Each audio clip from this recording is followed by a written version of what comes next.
boss was like, yeah, that's cool. Just come in on a Sunday. And, just come in on a Sunday when nobody's here, please. Yeah. And, so we spent a couple hours there, and we knocked out all things, and then we all just came to my place, and we used, what did we use? My bathroom, my basement bathroom, my basement, my front yard, and my garage. We used all. So the song is for our first single called "Who's Your God," and I was hoping it was going to be out by now, but editing takes forever. Oh yeah. So, but any day now, hopefully, fingers crossed. Yeah, I've done the editing before, like when I was in broadcasting school, we shot like a 10-minute movie, you know.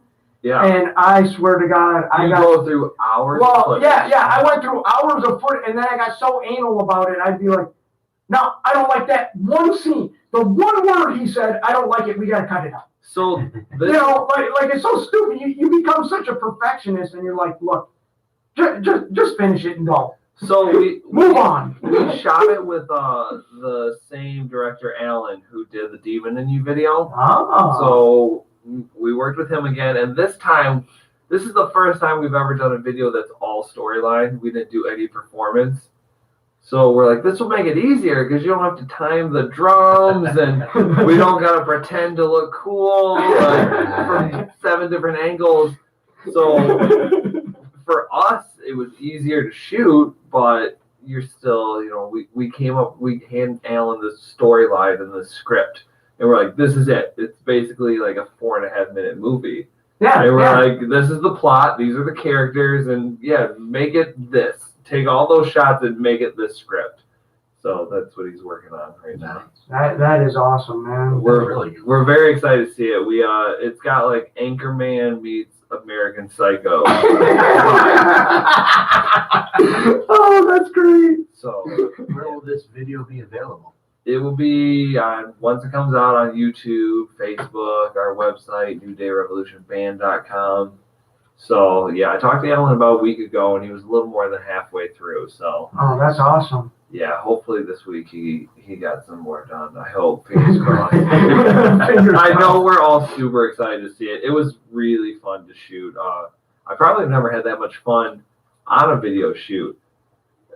So like the song's so serious. We made the video is like satire. It kind of takes a shot at the media, but yeah, I mean we had fun with it. Well, who doesn't have fun taking a shot at the media? Yeah. I mean, come on. I mean, if anyone saw our Instagram, we posted photos of it, and like Drew's there looking like a news anchor, Law looking like, you know, the news anchor team, the two of them, and I'm in we all just got to wear ridiculous wigs and just completely act like assholes. So, that's great. So I can't wait for people to see it. How long did the shooting take? We knocked it out in a day. Wow. Oh, nice. We're really good at working on a budget. So if we've got the money for one day, we're like, we cannot go over schedule. So we come in extremely prepared. We had the script literally written out on paper. Everyone had their parts. Yeah, we made it. We came in 100% ready to knock it out. Nice. That's awesome. Yeah, because we can't afford day 2. Day 2 is not an option. Money for day 1, no reshoots. Yeah, no, we get 3 takes for each scene. That's what we got. That's great. Like, nope, one day, done. Yeah, someone's like, I think I can do better. No, it's fine. It's fine. It's perfect. We're not trying to win Oscars here. No, nobody's getting an Emmy for this one, okay? Yeah. That's great. I've never, I don't think I've ever, shot a music video. I've been in a few music videos, but I don't think I've ever, been involved with the shooting aspect of, the directing and all that stuff. It's fun. It's fun to be part of the process. I love having Alan and the other, we've worked with Mateo in the past, and Rob. He's great, man. Yeah, it's fun bouncing ideas back and forth between people. Now, back in my college days, I also did some video editing, and so I like coming up with the ideas. I like the shooting part, but I don't miss the editing. Going through hours of footage, and then you're like, okay, I'm going to use this scene, and then you end up using maybe a full second of it. Yeah. Like, all right, I need 1 second here, and then 1 second there. So you do like hours of work, and then you hit like, let's play back and see what we got. And you're really like the first 30 seconds of the song. Like, oh my gosh, I'll never be done with this. I can't imagine what like Steven Spielberg does. Yeah, Like, yeah, really? 3-hour movies. Yeah. I can't imagine. Yeah. I know the amount of effort and time and finding the right locations and all of that I put into a 10-minute 10-minute movie that ended up not even happening.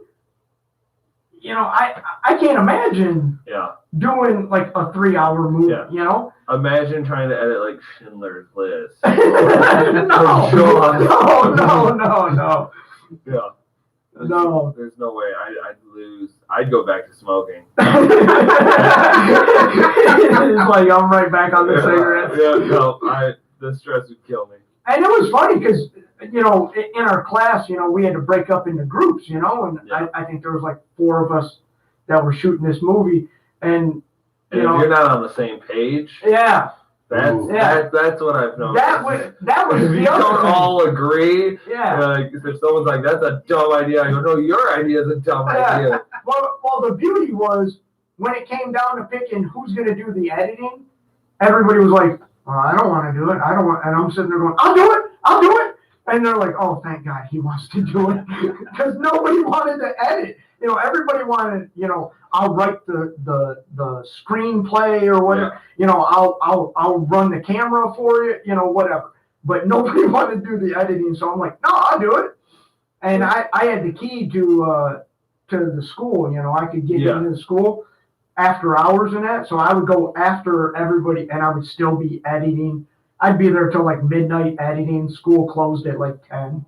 You know, like, you could lose track of time. Oh yeah, you do. Yeah, you do because you start looking and you don't realize it's been hours. You don't realize your back hurts, and then you kind of like you're just leaning forward and you're tense, and then once you finally get up, you're like, oh, I'm broken. Yeah, and you know you're just looking at like the same footage over and over, and you're just finding one little thing that you don't like, and you're like, no, that's gotta go. Yep. But then that messes up the whole. Then it messes up everything up. Yeah. And if, like I said, if you have a band performance, like, oh my God, getting those drums. If that drum hits and then you hear the sound, you're like, no, it's got to be moved over, and you just can't. Oh, and yeah, every time you see him, like, you hear the cymbal and he hits the wrong drum, you're like, that shouldn't be there. Like, maybe people won't notice, but you keep playing it back, and you're just like, I didn't put the right clip in, and now it's off, and yeah, I know, and I've watched a few videos for like big name bands and that, and you know, I'll be looking at it and I'll be like, man, it really looks like the drums are off time or something, you know, like. We'll just blame it on the track. Yeah, did they just let that go, you know? They probably were like, but, like, you know, big name bands, and you're looking at this and you're like, did they just let that shit go? Whether you're a DIY or a big band, eventually everyone hates editing. And everyone goes, fuck it.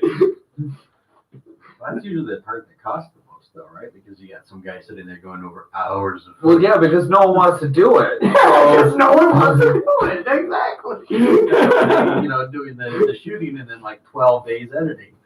Yeah, at least 12 days. And that's just for one scene. We're cheap and we try to do everything ourselves as much to cut costs. But that's one thing that even we are like, there's got to be someone. There's got to be someone who'll do this because none of us want to. I was talking to Tomas, and he's getting into you know, he was in well, he's still in Decibel. I don't know why I said he wasn't. He's still in Decibel. And we were at the Race Street Park Underland show, and he said, yeah, he's getting into the video editing, you know, shooting bands live and all of that. And, you know, me and him had a long time, and I'm like, you know, how's it going for you? And he's like, oh, man, you know, like, I'm getting calls from all kinds of bands, you know, like, hey, can you come shoot us live? Hey, can you come? And I'm like, man, that's really great. So we got into a lot of the technical stuff about the camera he was using and how does he stabilize? You know, Yeah. we got into a lot of nerdy stuff where I was like, oh my God, dude, that's so cool. You know, but I was really happy. He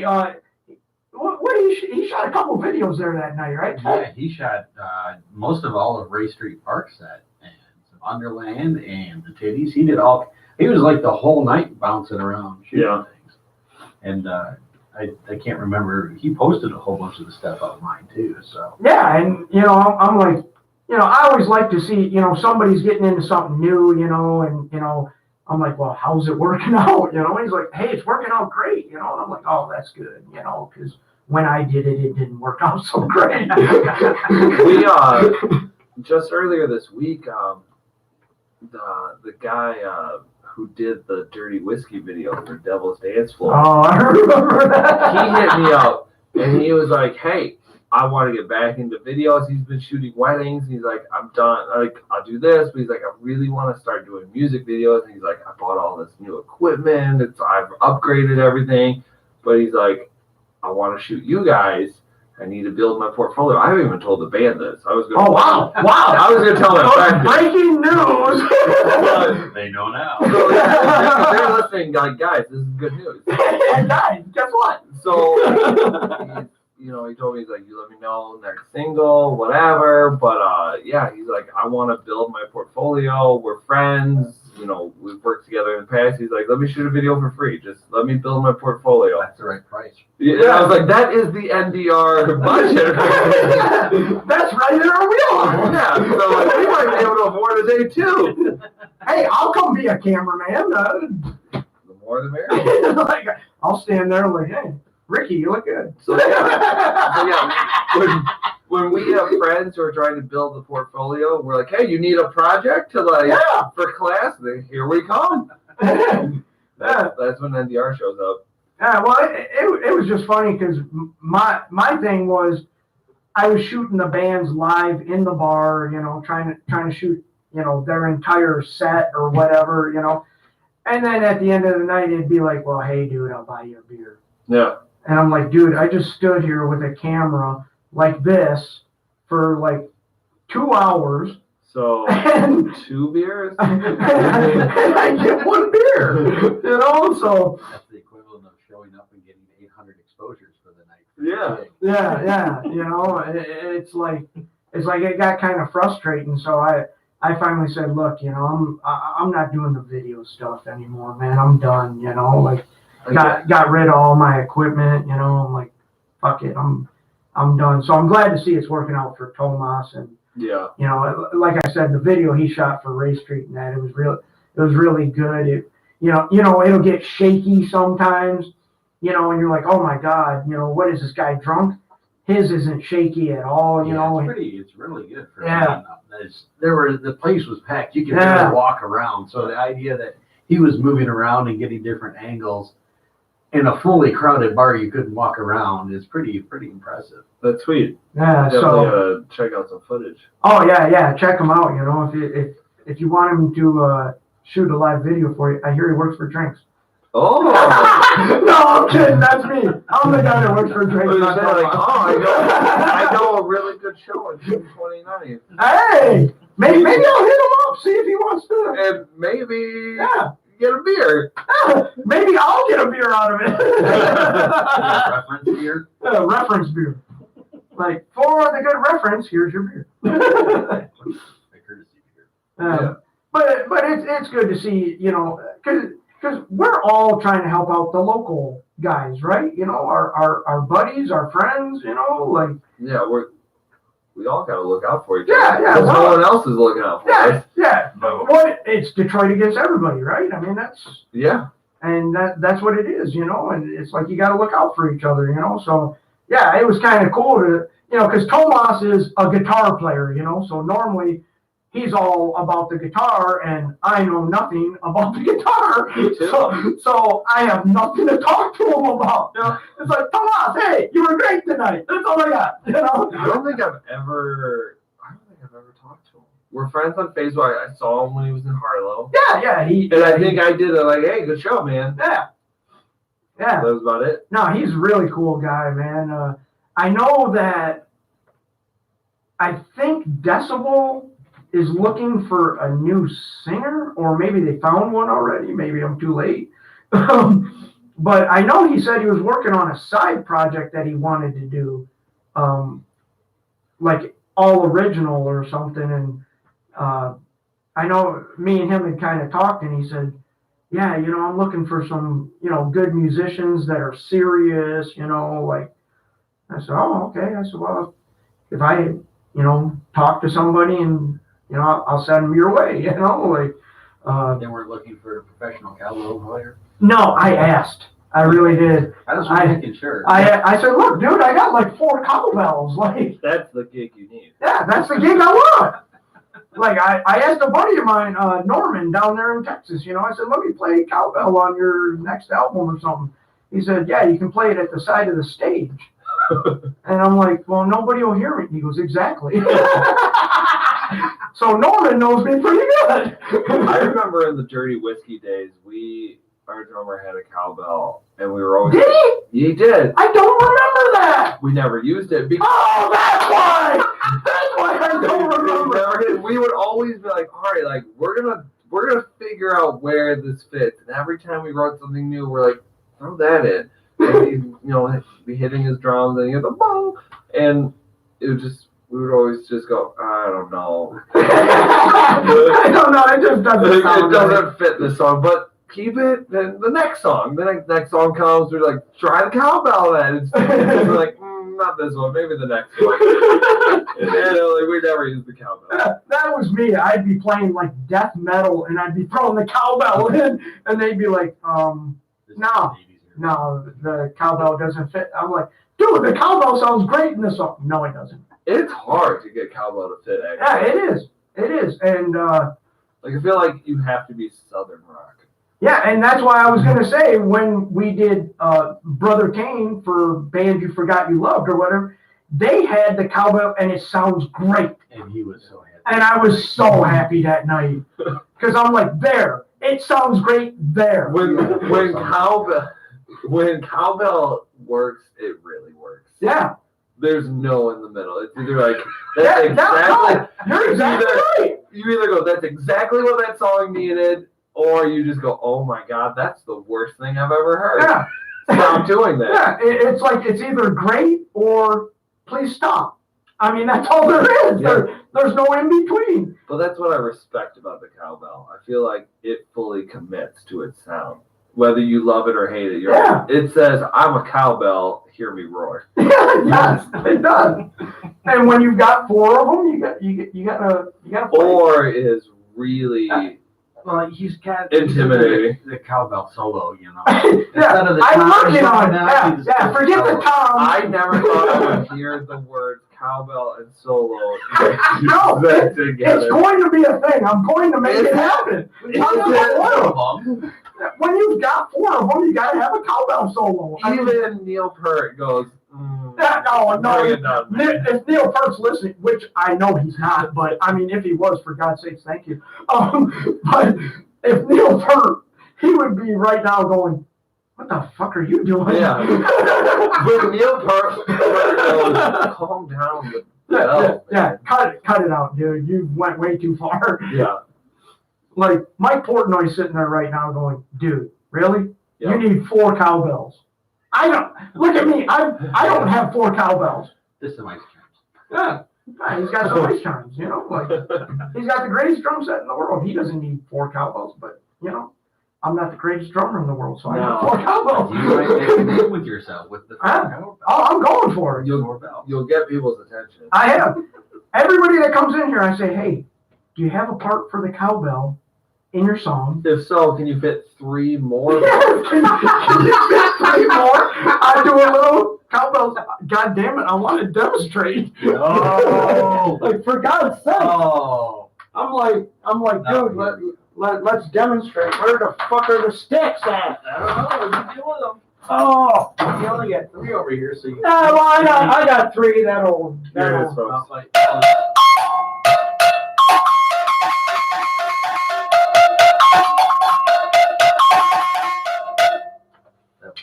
There you go. That's it. That's the greatest cowbell solo ever. See, now, It was all right. Oh, we forgot that. Third one. There you go. That's the one. That's the one. That's the one. Oh my God. Here we go. Now I'm going to get all drum idiot on you. Yeah. That is the one that has the same sound as the one that Steven Adler used in Appetite for Destruction, that album. Yeah. What song is it? Night Train, is it? Yeah. That starts with the little... See, now that song is so sweet. Like, how did Cowbell sound so... Like, that's one where you're like... Yeah. That's one... The song, there's nothing wrong with the song. It's almost... It starts out with the cowbell. But any other song, you're like, oh, God. Just the first thing, Oh, God. one hit, and you stop. I feel like, and please don't take this the wrong way, but I feel like the rest of the band has a hatred towards the cowbell. Yeah. He's Probably. like, yes. Yeah, you're right. I don't think we can play... I don't know if cowbell fits political metal for us. You sure? I think we can get it in there. You should see Joe's face at practice if we bring up a cowbell. Like, it's immediate, just, ugh. And we're like, all right, man. We're like, we were just kidding. Calm down. It's okay. Give me a 4 count on the cowbell. And it just immediate, just the look you get. And you're like, all right, cool. Never mind. We're counting however you want, man. Yeah. Just slap the sticks together. Whatever. Like, whatever works. But yeah, we were talking about the band you forgot you loved, and I was telling him about the Brother Kane thing, and what'd you say yours was? Silverchair. Right? Silverchair. Yeah. Wow. Yeah. That I haven't heard in a while. Yeah. I was playing specifically the Neon Ballroom record. It was their third one. So like their first 2 records, they were like pretty much Nirvana ripoffs. But Neon Ballroom, if you put on like comparing it to the other 2, you would think it's a completely different band. It was the first one I ever bought by them. I think I was in 6th grade. Wow. Yeah. Wow. And I put it on because it had Anthem for the Year 2000 and Anna song on it. So, and that's like an acoustic ballad. And so a lot of it is like really like pop. It's just definitely like it. I wouldn't even call it a rock record. There's a couple the songs that are rock on it like stick out. You're like, why are you on this record? Because everything else is like cellos and everything's just really dramatic and like almost emo before emo. Yeah. But when I put it on, I'm immediately gone back to 6th grade, and I can sing along to every single song, and it's all emotional. Yeah. And I'm like, oh my God, every melody is so good. I'm like, why don't I listen to this record every week? Yep. And then I put it away, and a year later, I go, oh, let me put that record on. And I'll immediately go, why don't I listen to this all the time? Yep. And that's like the whole point of the segment was me and CJ from Auditory Riot, that'll be heard on Tap Detroit here very soon, by the way. I had to get that shameless plug in. I'm sorry. I understand plugs. I'm sorry. I'm going to be doing a lot of plugins soon. Yeah. We're going to get to that because I want you to plug everything.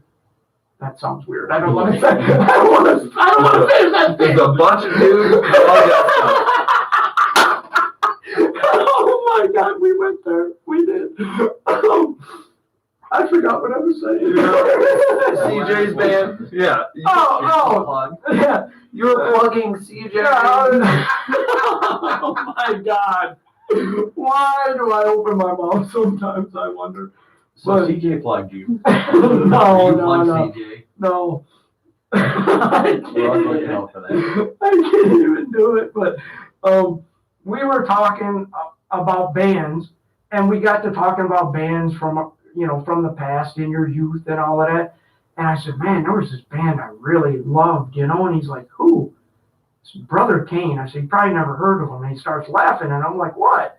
He's like, Damon Johnson. And I'm like, yeah, he's from Brother Kane. He's the singer, guitar player. And he's like, no, he's opening up for the Winery Dogs in Indiana. And I'm like, say what? Like, he's still out there playing, And I'm like, wow, this is great, So it got me onto the whole, let's make this a segment, and, you're coming in. So you know, we'll do your artist tonight. You know, we'll have some fun with that and maybe bring back some memories. I don't know. You know, that record takes me all the way back to junior high. Makes me think of my first girlfriend, Bridget Toluca. Wow, he remembers the name and everything. You know, middle school was a big time. Oh yeah. Yeah, I just remember we started playing that Brother Kane that night. I went crazy, man. I'm like, oh my God, I feel like I'm freaking 17 again. You know, like holy cow, I wanted to cut out of class. like, let's get out of here. Let's go listen to some Brother Kane. and the Brother Kane thing, they just came out at that time in the 90s where all the music was like starting to get real depressing. Yeah. That was Neon Ballroom for sure. Yeah. That is not a feel good record. Well, I mean, you know, Nirvana and all of that, it just all started to, you know, like, oh my God, you know, everybody's staring at their shoes, you know, like. You know, I gotta say, the 90s gets a bad rap for that. So we think of like Nirvana as being the ones, like they did everything. But let's also look at the other bands from the 90s. So you had Pearl Jam. Eddie Vedder did not stand still. Yeah. He's jumping off balconies getting caught. Yeah, that's true. You had Scott Weiland, which to me to this day is the last great frontman. God, he had a great voice, man. He really did. I saw them with him with Velvet Revolver, and oh my God, man, his voice, his move, like he does not stand still. No, he's doing all that weird. So you can't say the 90s was a time where people stayed to their feet. No. There were certain bands. There were some bands. Yeah. Like that's true. Scott Weiland, and Eddie Vedder. Yeah. Well, hell, Soundgarden was right about the 90s, right? Yeah. So I mean, they definitely weren't staring at their shoes. No, not at all. But yeah, it was just Brother Kane was a different sound than everything else. You know, everything else had a certain sound, and Brother Kane just had, like you were saying, Southern rock kind of sound to it. Yeah. And it was just like so different at that time. I was like, wow, man. You know, you weren't expecting it. Every band that came out kind of, you know, I don't want to say sounded the same, but, you know, they were in that, like, kind of heavy metal or rock or, yeah, I don't want to say grunge because I don't like the word grunge. It doesn't sound right, you know, like, I mean. No, I get what you're saying, too, because, like, so the one I was saying, Silverchair, like, so they got signed when they were 14. Yeah, they were kids, yeah. And then the next record, I think they were like 16, 17. So when the Ballroom came out, they were still like 18, 19. And so now you hear this record, these guys are writing 6-minute long songs with orchestras and stuff. Completely, like the fact that you completely, at the age of 18, 19, change your sound, you're like, wow, that's impressive. But you're writing long, epic orchestra rock at 19. And then I think about the songs I wrote at 19. And I'm like, wait, what? Like, so the fact that they were still kids, I'm like, I mean, I'm 33, and you couldn't, if you told me go write a 6-minute song, and if you want violins and cellos, throw that in there, I wouldn't know what to do. What about a cowbell? I haven't even mastered a cowbell, let alone an orchestra. And this kid wasn't even legal drinking age, and he's telling orchestras what to do with his songs. That's incredible. So, like, that's something that stuck out to me at the time. Yeah, that is incredible. So, anyways, tonight we'll do Dakota's band he forgot he loved, or however you want to say it. I don't know. It's a working title. It's a working title. I don't know. I'm not good at putting titles on things, so, you know, obviously I named the show after myself. You know, like that was hard, you know. Easy to remember. Yeah, it's easy to remember because when they say, what's the show you do? That one. It's named after me. That's right, the Plankman Show. That's it. On tapdetroit.com. That sounded like a promo.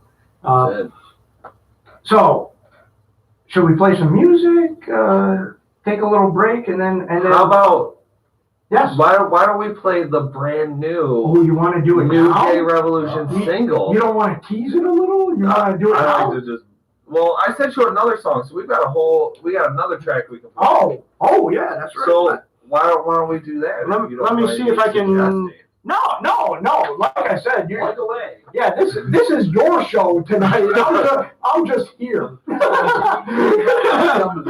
We did. So New Day Revolution last time. Well, we can talk about last time I came here in a minute. But yeah, New Day Revolution has a CD release party June 29th at the Sanctuary in Hamtramck with Fallen Stronger, Georgia Need, and Circle the Crown. Oh, another great band. And when you come and pay to get in, we're going to give you a free copy of the record. Holy crap. Yeah, so it's $10 to see all 4 bands, which we think is that's worth it already. That's like $2 a band. $2. Yeah, $2.50. Yeah, $2.50. Yeah. And we're just going to give you our record for free. Wow. So that's a good incentive. I think so. He's like, I think so. We're giving our shit away for free, people. That's crazy. Who does that? And that's a roughly what, like 4 hours of music by the time you get in there and listen to whatever they play in between the bands and the band's playing. We timed our set just the other day. We're playing about 70, 75 minutes. Nice. Yeah. Wow. Yeah, we're bringing out all the songs. We're guaranteed at least 3 hours of music by the time you get everybody up on the stage, right? Yeah, that's not including for $10. For $10, and hey, fuck it, we'll give you our CD for free, and we feel like it's our best CD too. We're not giving you a piece of shit. We're not giving you a piece of shit. We think it's a really good thing. We think that should actually be on the back or on the cover of the CD. This ain't a piece of shit. Yeah, there should be like a little sticker on there. This ain't a piece of shit. Like a warning label, but it says this ain't a piece of shit. Yeah, like you should have. That'll sell it. I mean, if that doesn't, I don't know. There's something wrong with the world. I don't know. But yeah, this is our.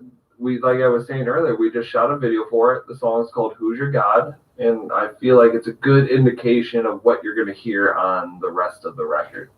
Now, I just want to preface this with, me and Ted have not heard this yet. Yeah, So this is true. Yeah, this is truly like... I'm truly sorry. No. Today, I was looking through our message, I was like, I never sent him the single. No, this is great. I'm going on radio, and I didn't send the song to radio. No, I think this is great because, I don't have the chance of, I've listened to it for a week and a half, I've heard it a million times because it's so great, In theory, this is good. What if we come out and go, you know what, you said this wasn't... You lied. You lied, you son of... No, I don't think that's going to happen. Come on. All right. Let's see if this works because we're doing it from Facebook. And then go over here and do that. Yes, we want to do that, you stupid son of... Oh, but...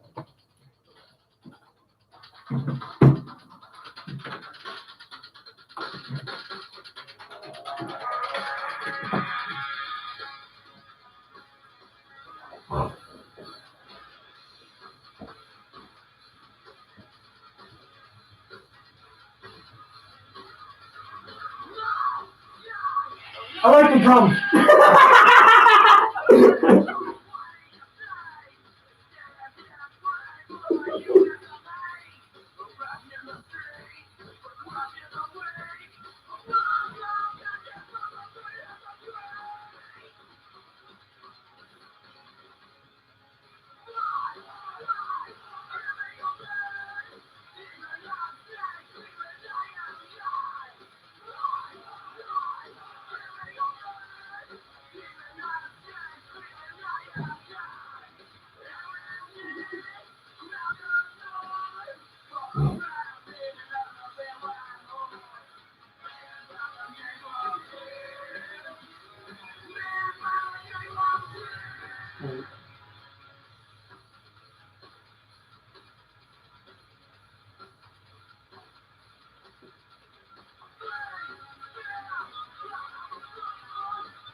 Is that not cool or what? There's a lot of stuff, man. Yeah, I ordered that from the tour this year. It's from their tour this year. And it was only $14. Really? I pre-ordered it. Like, as you can tell, I'm a big drink eater nut, so, like, yeah, I had to have something special. I'm like, what can I get? What can I get? Oh, we got this picture book we're doing this. I'm like, I want that. Yeah, it's something different. They've never done this before, you know? Like, Yeah. it's a lot different, so, and I think, yeah. I think he's got a 6-string and a 7-string. Ricky would freak out. He's like, what do I do with this? It's another string, Ricky. When Mark was in the band, he auditioned with a 12-string bass. What? Yeah, and we were like, this guy's pretty confident. We're like, we all immediately were judging him, and they started playing. They were like, it took them forever to tune it. Oh yeah, I bet.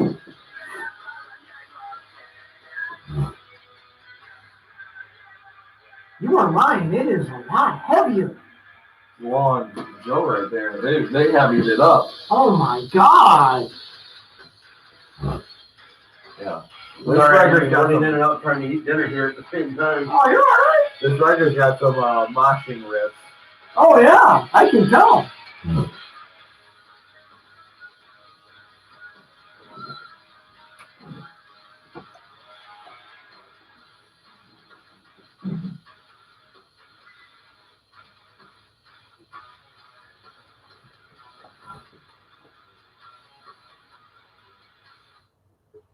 Holy shit! That was fucking awesome. I Wow. love the guitar riffs there. The only advanced thing I got was he said, Planky, it's going to be a lot heavier. And I'm like, yeah, okay, everybody says that, you know. And then I'm listening, I'm like, holy fuck, I want to break something right now. Like, it's my house! It's my house and I want to break something. That's not even the heaviest song. Oh my God. We felt like that song was a good, like, it's got the old elements of, it's got the rock of the first two records, Yeah. but leans towards the heavy. But there's another track that's off, like, that's us leaning towards heavy. Like, there's other stuff where, like, no, we're officially in the heavy. So, like, this record's got, there's some rock, and yeah, like I said, we got some stuff that you're like, okay, that's the NDR I know. They're doing what they do best. And you're like, all right, and then we threw a little more groove in there than before. And then while there's groove, we got two guitar players now. Yeah. Let's heavy this shit up, and yeah. Yeah, you definitely did. Holy shit, man. It's fully with two guitar players. I really like it with two guitar players. It's like, I like it. I like it a lot. Not just that we have two guitar players, the two guitar players we have specifically. Yeah. So Drew, to me, like I always say, like there should be more bands trying to poach Drew from us. Like I'm so lucky that he like isolates himself. Like he shows up to practice and goes home. He doesn't like to go out to bars. He's not a big drinker or anything. Yeah, he's a real quiet guy. I've talked to him a few times, like, you know. no one like. Matter of fact, I think the show at the Token, we were talking, and he even said, he's like, yeah, I should have left like 30 minutes ago. You know? It's weird. When we play, if he's not gone within 10 minutes after packing, usually he loads his amp in his trunk, he shuts it, he goes, all right, guys, see ya. Yeah, That's it. Yeah, that's why I was surprised. I got to talk to him for a little, and he's like, dude, I should have left 30 minutes ago. And you know what? He lives like 2 minutes from the Token. If there's any place he can stay late, it's the Token. That's hilarious. But he doesn't like the mango. He just sort of shows up, plays and leaves. Yeah, I always call him. He's our Izzy Stradlin. Like, yeah, that's exactly who he is. And like he's like so. He was in Dirty Whiskey, and then that, Yes. and we started NDR. So me and Drew have been writing songs now for about 10 years. Yeah, between that's the two correct. bands, and he just constantly is just pulling riffs out of his ass. Where I go, "That's a sweet riff," and he's like, "Nah." Sorry. Like, Nah, it sucks. and I'm like, "No, I like that," and then he's like, "No, dude, I was just fiddling around warming up," and then he does something else. Like he goes through like 10 riffs And I'm like, I literally like all 10. And he's like, no, I don't want to do any of those. I'm like, are you sure? Are you sure? So I'm just like, if people Can I realize, convince you otherwise? like, if people realize what like a riff master he was, like more people would be trying to get him, and I would have to be like back off, he's my man. Get away! Stay away! So I'm so thankful that he's quiet about that. I'm just like, oh man, we got that guy. I'm in a band with that guy. That's crazy. And then now we added Law, and her guitar tone is so just dirty, and she's not one to write like a whole song, but she'll just randomly be playing something, and it's just a chunk of something. But it's always like, whatever that is, that we gotta make that into the song. And so before you know it, it's like she'll come up and it's either that's a verse, that's a chorus, or that's a bridge. But whatever it is, it's like, thank God you came up with that section. She adds so much. And then we got Joe, and he plays guitar and turns out he's got some good riffs. And but he's such a great So drummer. collaboration must be quite cool when you guys have practice. All this sort of.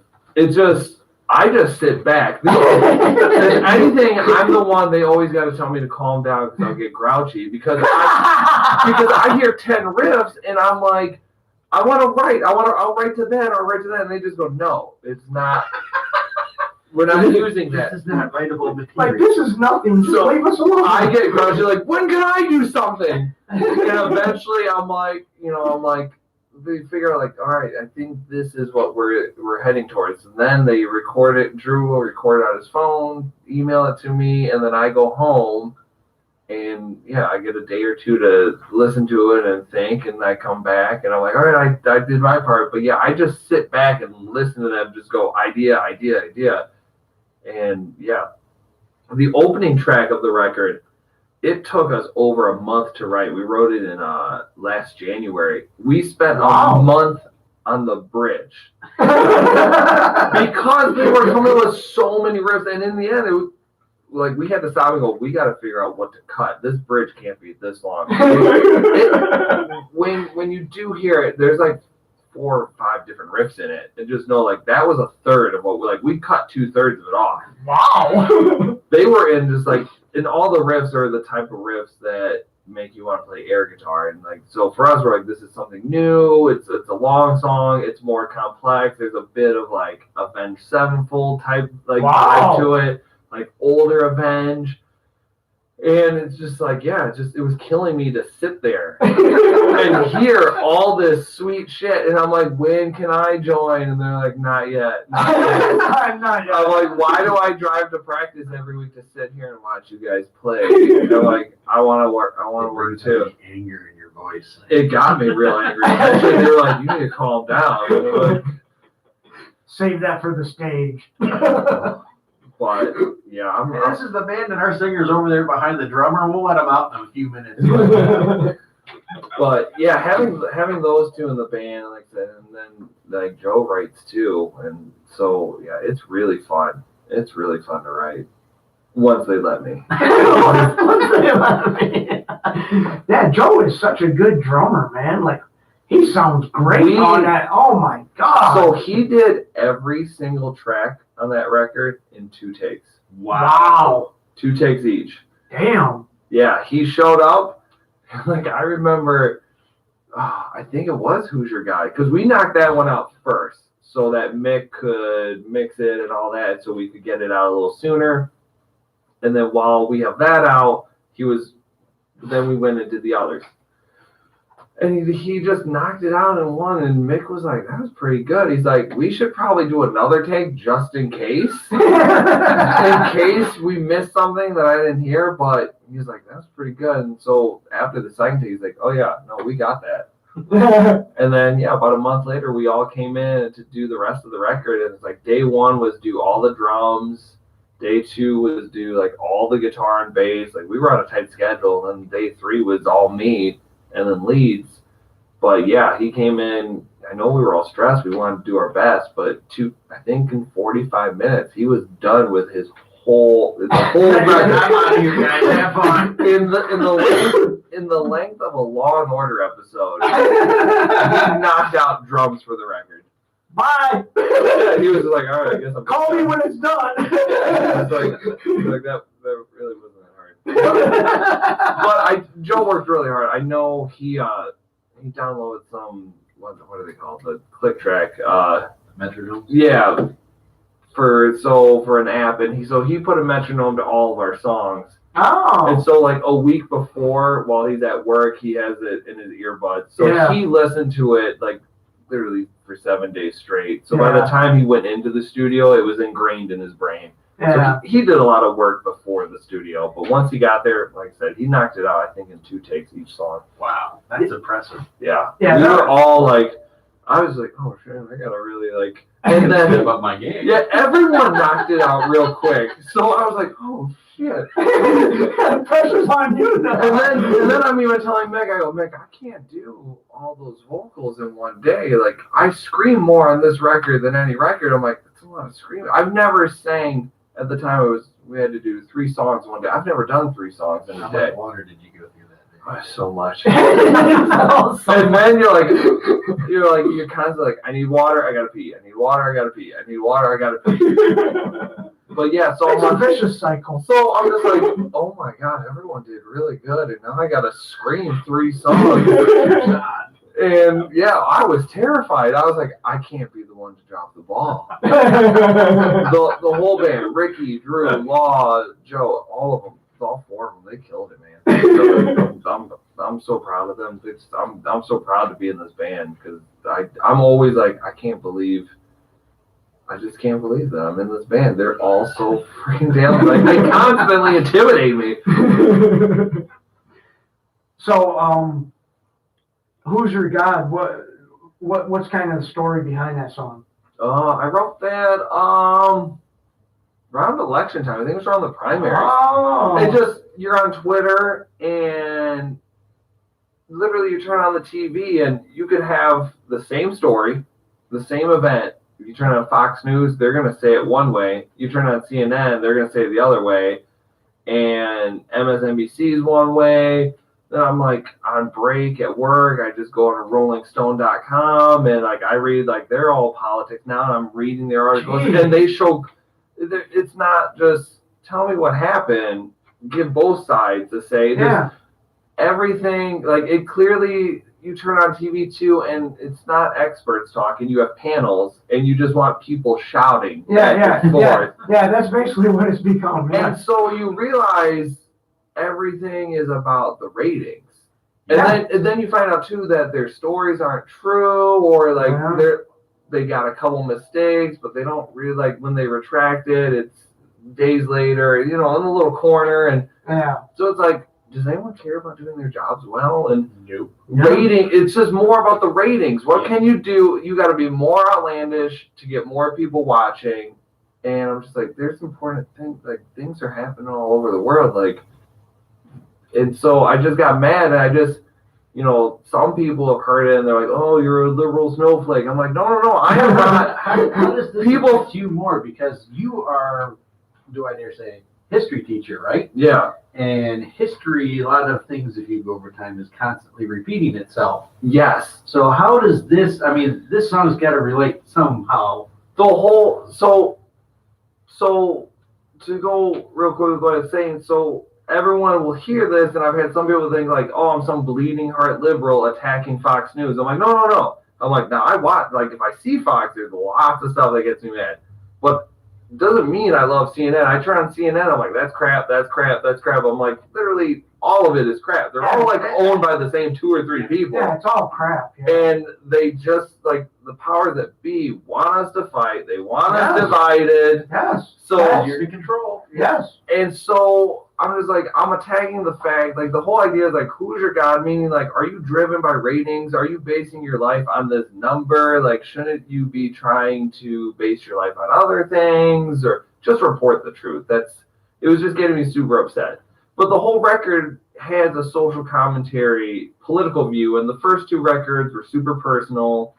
But it's hard to write personal songs when one, your career's going good, your love life's going good, everything. You're making a little bit more money every year, so you're like, I'm when you were in the shitter, you were great, right? Yeah.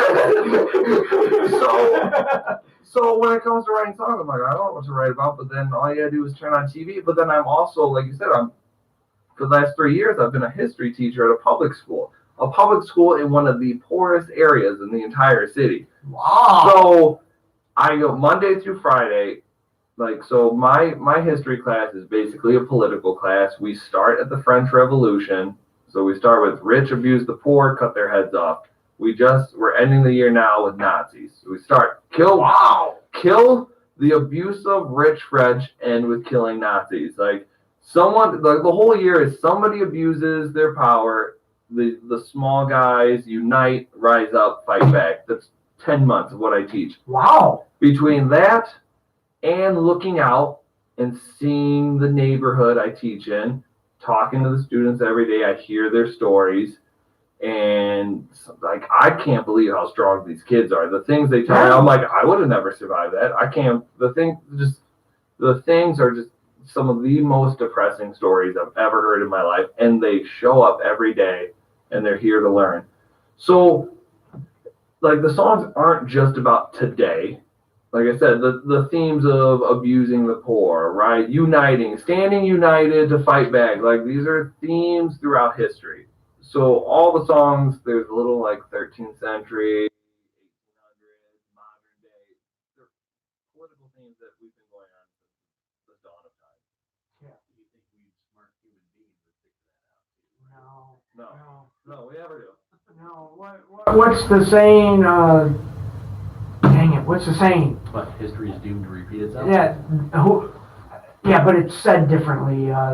If you don't understand it or something, you're doomed to repeat it or something like that, right? Yeah, something like that. Yeah. You can also go with the definition of insanity is doing the same thing over and over and expect a different result. Yeah, that's another one. Yeah. But yeah, so that's this record. I mean, a lot of it was wrote during primary season. Between that and then I spend 5 days a week talking about politics of the past, and it's my job to connect the past with the present. So that's just what I do every day. So it was inevitable that there was no way to not write about this stuff. Do the kids get it and enjoy it, or? Well, you got to start with the violent stuff. You've got to hook them. So when you're like, all right, chapter 1, let's cut some heads off. Like, what? And then, so I start with the first lesson, like, okay, let's figure out what made the people angry. So we talk about, King Louis had all this money. He should be spending it on fixing the roads, making sure people taking care of the potholes. They legit, France did not take care of their roads, and instead of spending money for food for the citizens, he had palaces made out of like gold walls. And so when my students see pictures of what the palaces look like they go, oh, that's bullshit. Like, yeah, like, he shouldn't be doing that at all. And so then the next day, okay, this is where we left off. Now the people fight back, and they are like, good, they deserved it. And next thing you know, now you've got your own little group of revolutionaries ready to take to the streets. Yeah, that's great, man. Because I often wonder, because I've been out of school a long time, but I often wonder, do kids even care about history? Like, you get a couple who come in, but I would say 90% don't when they come in. But that's fine if you start off not caring. Now, if we end the year and you still don't care, I go, because after the French Revolution, we go to the Haitian Revolution, where we talk about chopping people up with machetes. and then we go to the Industrial Revolution. We talk child labor, and we talk about unions and what they went through. Then we go to imperialism, where we're talking and we play a game where some people are African countries, some people are like the British, and they get to see how quickly the British can kind of do what they want. Man. And then we got World War I, the rise of fascism. So by the end of the year, I'm like, none of this. If none of this hooks you, I don't know what to do. You don't like none of this? Like, come on. So by the end of the year, usually, I mean, maybe I don't have 100% of the kids caring, but definitely more find it interesting when they left than when they came in. Yeah, that's good. That's good. A lot of them are like, oh, I never thought I was going to talk about this in history. And a lot of times they don't. You learn about, I kind of skip the older stuff like Byzantine Empire and stuff. I'm just like, if I have time, we'll go back to that. Yeah. But I feel like the concepts of these chapters, the themes, you can relate them to modern days. Oh, yeah. A lot easier. And like I said, the area I work, I'm like, all right. Just to have a whole class show up and be attentive is amazing in itself. Well, that never. I never have the whole class. Well, I take that back. I have seen a few posts about how this threw somebody out. Well, give them a chance. They go, please be quiet, please be quiet, please, seriously be quiet. I'm trying to be nice. It's 9 a.m. Don't make me snap. It's too early to snap. But I will. I will. I have. I probably will next week. But yeah, that was what inspired the record, at least from my end. Now, what made it heavier? I have no idea. Joe likes heavy music. Law, adds her heavy sound. So, yeah, I think they just bounced ideas off, and next thing you know, it's super heavy. That's awesome, man. Yeah, I was listening to it. I'm like, holy shit! You weren't lying when you said it got heavy. Yeah. I was like, I thought, it's always, oh yeah, this record's like, yeah, sure it is, but yes, it is. Holy cow! Album gonna be played on the 27th? Yes. Oh, wow. Yeah. We're basically playing every song we got that night except for one. There's one song we're not gonna play, a very, very old song, but yeah, we're playing stuff from the first record, second record, the whole new EP.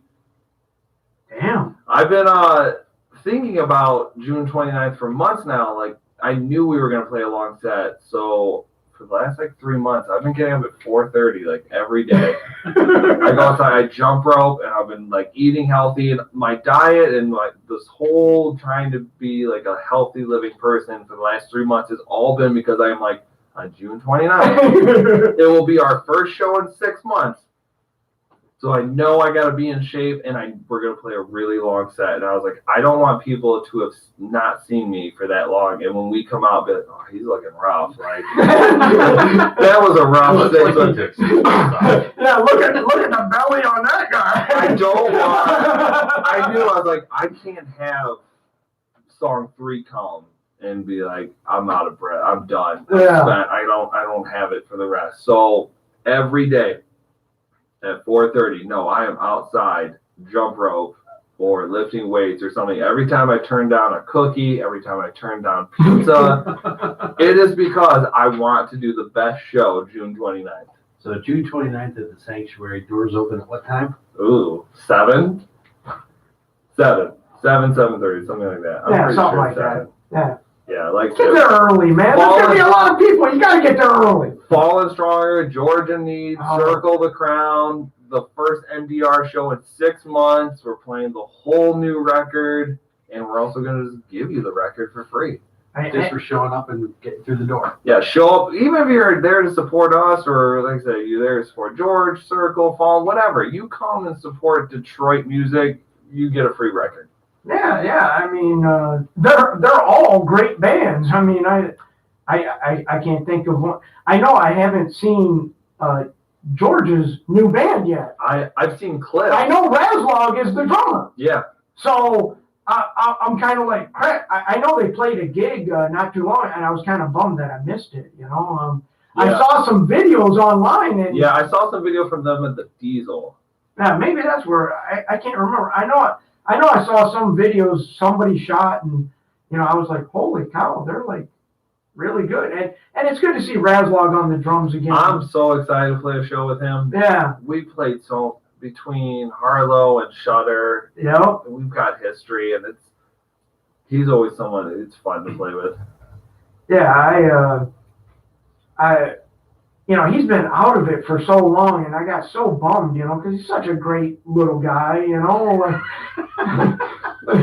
I'm messing with him, because he just had his birthday a couple of days before mine, so I'm messing with him a little bit. But, I'm really glad to see him get back into the music and Me too. play again. And from the video that I saw, he looked really happy. Yeah. So he needs some time off. Yeah. I mean, we've all been doing. I'm sure he's been doing this since he was a teen. I've been doing band since I was 16. So yeah, you get tired, you get burned out. Yeah, you need to step away sometimes to get that fire back.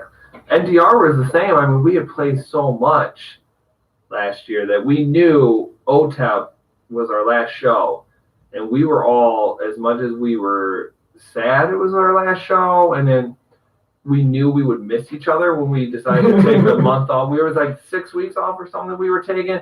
We knew we're friends, we're gonna miss each other, but we also were like, the last couple shows before OTEP, it was almost like a let's do this, let's play our best. But after the show, no one ever really wanted to stay. We were just tired. Yeah. And so OTEP, we're like, let's do this last one. We wanted to end the year on a good note. We did. It was a big crowd, sold a bunch of merch. So we're like, cool, we can go home, spend Christmas, knowing we're gonna get some rest. But yeah, we were tired too. But yeah, now it's been 6 months. It's I need to see a doctor and get a cream because it's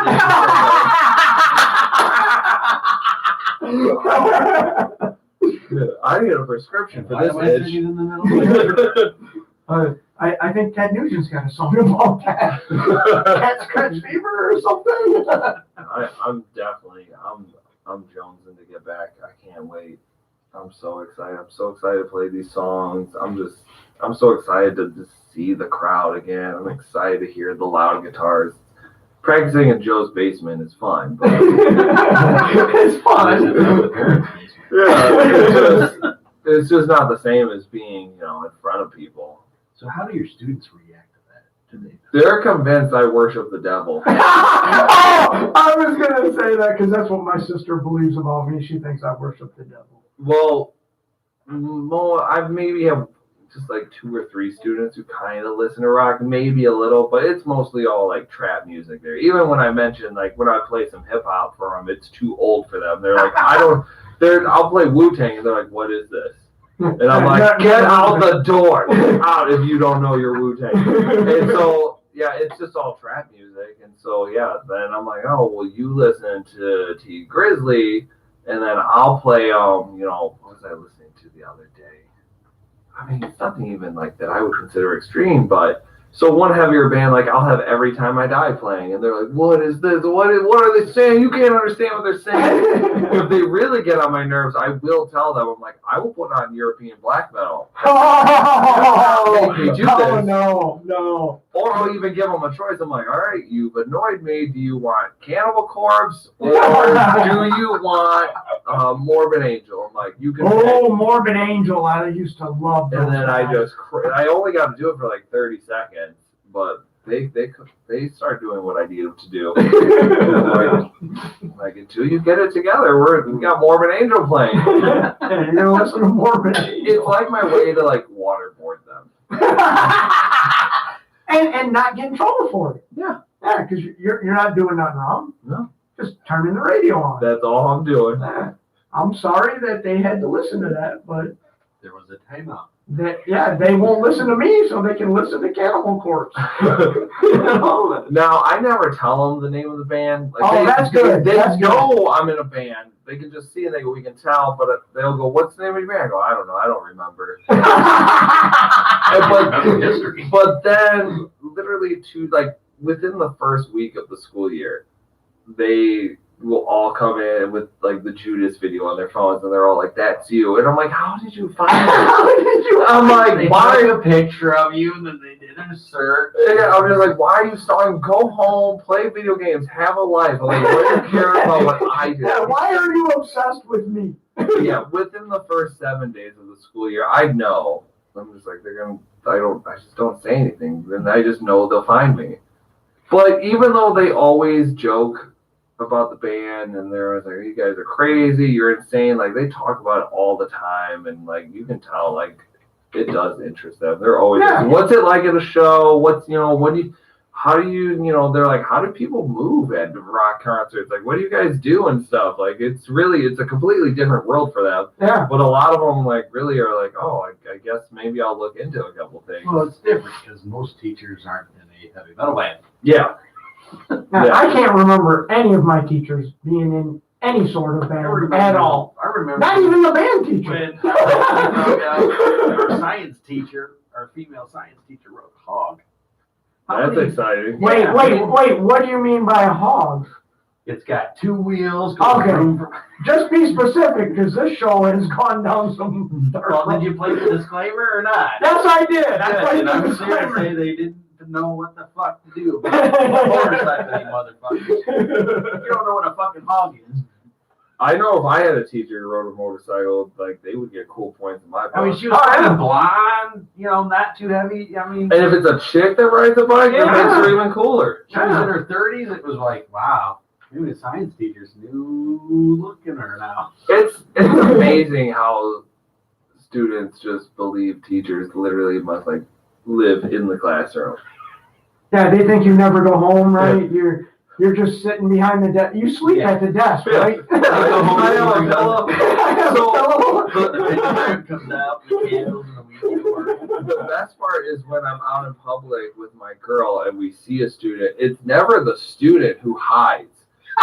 It's we're walking and then usually I put my head down and I'm like, oh shit, don't look up. And she's like, what am I going? He's in my second hour, just keep walking. And I'm like,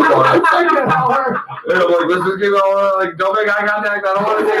Hey, teach! Yeah, we're like, oh, we gotta go now.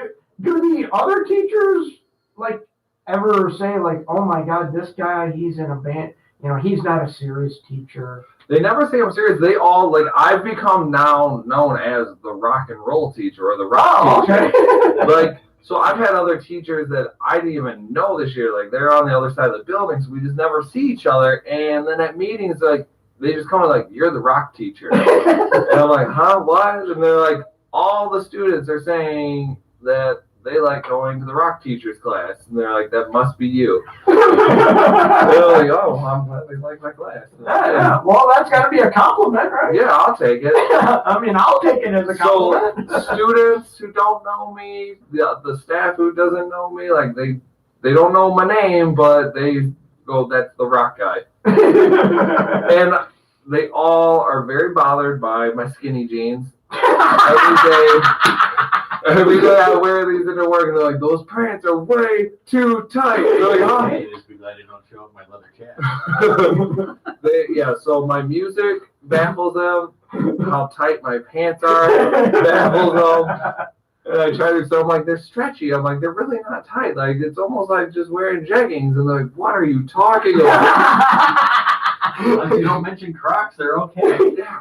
And then the fact that I don't wear Jordans, they're like, oh yeah. They're like, you wear boots all, like, how can you wear those? And I'm like, Real easy. yeah, I just go, I like them. And then in the summer, if they do see me, I'll come in flip flops, but they're not the sandals that go over your feet. Just the fact that I have they call them toe thongs. Oh my God. So, but just literally, I'm always like, everything about me confuses you, doesn't it? And I get that. I'm like, am I like the only white guy, And they're like, I'm just completely blowing their minds. The token rock teacher. Yeah, before me, they thought they knew the world, and then I walk in, and they're just like, what's that? From head to toe, I'm confused. What am I looking at? Let's start here. We'll work our way down. Yeah. What is all of this? I'm killing people with machetes and knives. And guillotines. Yep, they're like, you got a toe thong, your pants are too tight, why do you got a man bun every day? I didn't want to say it, but I knew that was going to come up. There's no air in the school, so it's hot. So I come in with my hair down, but within like a half an hour, I go, I can't do it. It's just, I'm sweating profusely. So every day they're like, I don't understand what I'm looking at. That's so great. It's got to make class lively, though, right? Yeah, you definitely, you learn, like, between this and being in the band, like, you learn how to kill time. Like, both things. You have a set list, and you have a plan for how the show is going to go. but the guitar stops working. The drums, something's happening to the drums. You need to, kill time. I have a lesson plan. In theory, I'm going to ask this question. They're going to respond this way. I'm going to teach this lesson. Nothing's going to go wrong at all. You get in there, and then there's a fight. You break up, and then the projector stops working. And like both things require you to think on your feet super fast. And if you need to stall, you just learn to just start kind of rambling. I don't even know what I'm saying, but I got to kill some time here. I got to run the clock out. That's funny because I would not see a parallel between being the lead singer in a rock band and being a teacher. Yeah. But you just explained it, and it makes perfect sense. Between the two of them now, like I used to be a really quiet, socially awkward kid. But with these two, I'm like, I can talk to anybody. Like, I just don't get nervous anymore because I've had so many things go wrong. Like, everything when you, like, do any public speaking, you have this fear that something will go wrong. And now it's like, no, literally everything has gone wrong. Everything you can think of has gone wrong. If it wasn't on stage, it was in the class. And is there a day it ever goes right? Every so often. Those are the days that when you get real nervous when you got about a half an hour left. You're like, wait a second, this has been a good day. You're like, I'm really nervous on this last half an hour. But yeah, it happens sometimes. But I mean, good. You just go in now knowing like nothing's ever gonna go as planned. That's it. Wow. But yeah, like it gives you that confidence of like, yeah, things can fuck up. It doesn't matter. Like you just start talking, start rambling. How many different students do you see like in a year? How many classes do you teach? I got 6 different classes, 3 subjects. So I do econ and civics for a year, world histories all year, and then I've been teaching finance. So that's about 120 kids on my roster. Wow. Yeah. That's a lot. Yeah, every year. Jeez. And then they get mad when I forget their names on occasion. Oh my God. And I'm like, guys, I'm doing my best. It's hot. It's the end of the day. And I got 120 students. I'm like, I know your name. They're not allowed to wear name tags? I mean.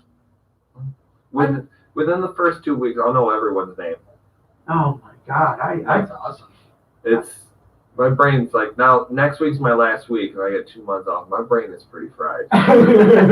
Like, I'm like, if I was a pilot, the propellers have gone, the engines are gone, I'm coasting. I'm trying to find a golf course. I'm trying to land. I'm just He's not even looking for a landing strip. I'm just golf course. Someplace flat. Yeah. Any flat spot on ground. Yeah. And like I said, the smoke's coming from the engine, the propellers are stopped. You're like, we're still technically in the air, but we're going down, and we need to find a safe landing. No. Do you do anything special at the end of the year with the kids? No. Do you ever say like, hey, you started out the year, you didn't understand a thing, and now you're like really smart? I mean, we kind of talk about it. It gets more relaxed towards the end of the year. We're having a big neighborhood barbecue later this week. We have a church that works with us, so they've got this big ass grill. So after finals, we're all going to be outside grilling burgers, hot dogs, and hanging out in the park. But yeah, that's kind of how we end the year. That's cool. Yeah, I like it. I love my job. That's why this record was. I couldn't write an angry personal record. Yeah. I literally wake up every day like my job is super stressful, but I never think, do I have sick days to call off? I love going into work and working with these kids every day. I come home and I got a girl I've been with for years and things are great. And then I go to band practice and I'm constantly amazed at the talent in the band. And I'm like, oh my God, I'm in this band with these guys. And then we just made this record. I'm just like, life's going all right. Yeah, it's good when things are going good, And last time I came here, I mean, like, we had the idea for this record, but we were short on money. Yeah.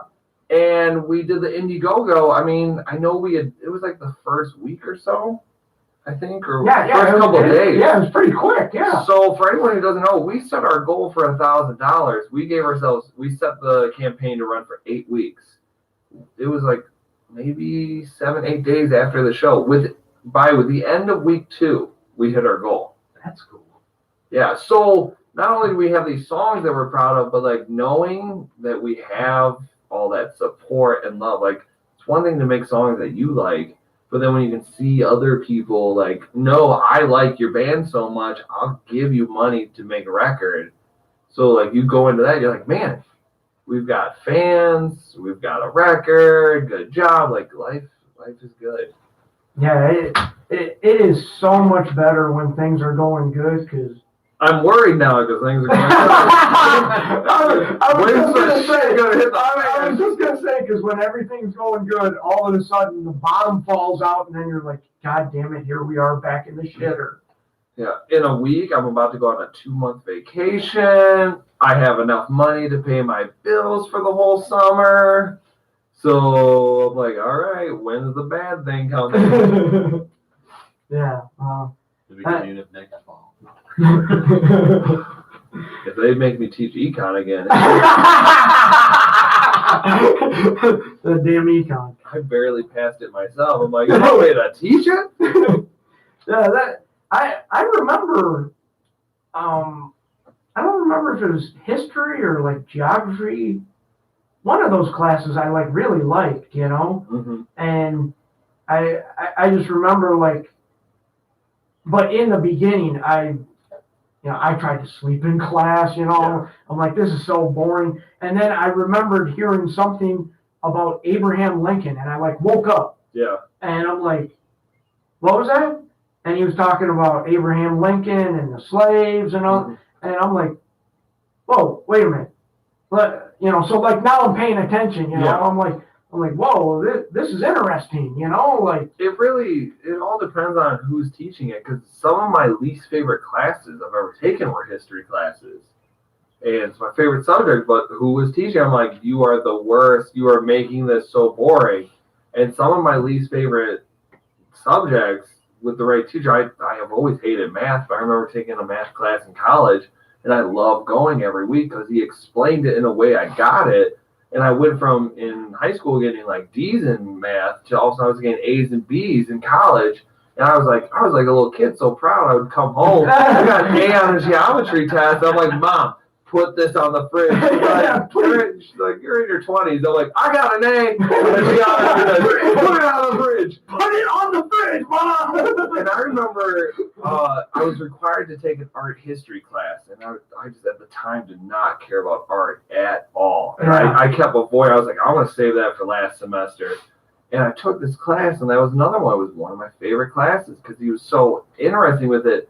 He would show a picture of a painting, and I'm thinking I'm going to have to study like the brush strokes, whatever. And no, he goes, this painting, like you just see, you know, a guy, it's a self-portrait. It's like he made this portrait while he was on LSD or something. He tells you the backstory, and it's some crazy story. And he's like, this painting is a protest of this government. At the time, the government was shooting innocent people or whatever. So they tell you this real messed up story behind the painting, and the story's so interesting. I'm like, who knew I was going to come in and be like, art history is my favorite class this year. It all depends on who you have, how they say what they say, and you can take a really great subject and make it the worst thing, or you can take the most boring subject, but if you have the right teacher, you can end up loving it. You think that comes out in your teaching style?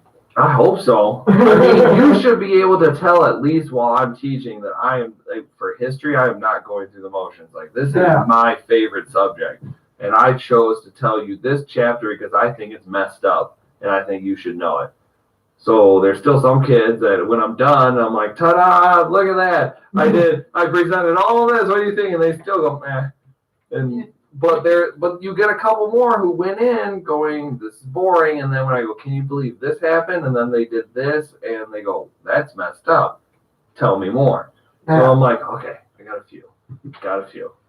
Yeah, I had an English teacher like that in high school because I always hated English class. I'm like, oh my God, we got to read books and stuff, you know. And this English teacher I had in high school, I think her name was Miss Farrar or something, but we had to do an essay one time, and I'm like, oh, here we go. We got to do a bunch of writing. It's going to suck. Mm-hmm. And she goes, yeah, I want you to give me an essay on your favorite subject. And I said, wait, what? She goes, yeah. She goes, what's something that you're interested in? Yeah. And I said, wait, what do you mean? You know, like she's asking me what, you know, usually they tell you, you know, no, you got to write about this book about, you know, Yeah. Mark Twain or something. Like, well, I don't give a crap about Mark Twain, you know? Yeah. Like, so she goes, no, what? Tell me something you're interested in. And I said, Keith Moon. And she goes, okay, give me an essay on it. And I'm like, for real?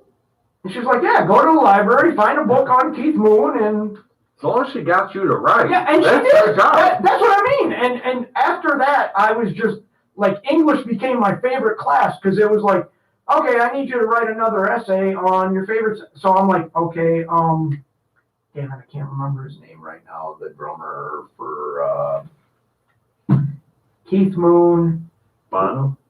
not John Bonham. Who's the other one? A clue would help. Yeah, like what? Yeah, that would be a big. The Who? That's Keith Moon. That's Keith Moon. So that's not the one I'm thinking of.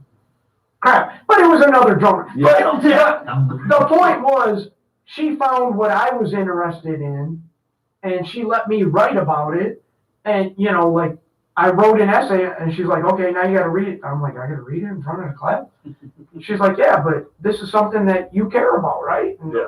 yeah. So I got up and, you know, Keith Moon, you know, he like drank himself to death, you know, like, you know, and I'm getting like A's in English, and I'm like, man, I never liked English in junior high Yeah. and all that. But like you said, I got that one teacher that was like, hey, how about you write about something that you like about Yeah. or you're interested in?